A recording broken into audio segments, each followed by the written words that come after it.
তারিখ রাত্রে রাজীব হত্যাকাণ্ড হয়েছে। তো সেই সংক্রান্তে রাজীবের বাবা বাদী থানায় মামলা করে এই আসামি সুহেল ওরফে গিয়াসউদ্দিন গিশু ওর বিরুদ্ধে।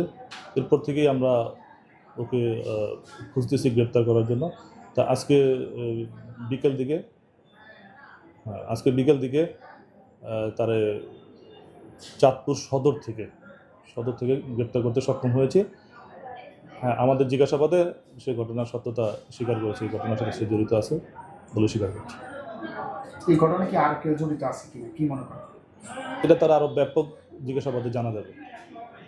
প্রাথমিকভাবে এমনি হত্যাকাণ্ডটা কি কারণে হয়েছে এই বিষয়গুলো ধারণা দিয়েছে?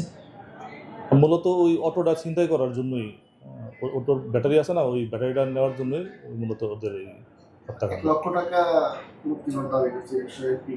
ওইটা ওনারা ওই যে ফেসবুকে একটা স্ট্যাটাস দেওয়ার কারণে প্রতারক চক্র ফেসবুকে এটা একটা করছে, কিন্তু মূলত ওই ঘটনা সত্য না।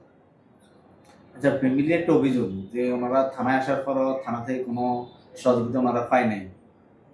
হায়দারগঞ্জ বলছে রায়পুর বলছে হায়দারগঞ্জ।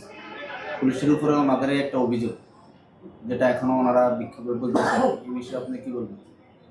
না, মূলত ওনারা যখন থানায় আসছে সাথে সাথে, যেমন সকালে যখন থানায় আসছে সাথে সাথে পুলিশ ফোর্স দেওয়া হয়েছে। এসআই সাধনের নেতৃত্বে একটা টিম ওখানে কাজ করছে এই ভিকটিমকে খোঁজার জন্য। ইতিপূর্বে ভিকটিমের যে মরদেহ উদ্ধারের সংবাদ পাওয়া গেলে তখন সাথে সাথে পুলিশ ব্যবস্থা নিচ্ছে।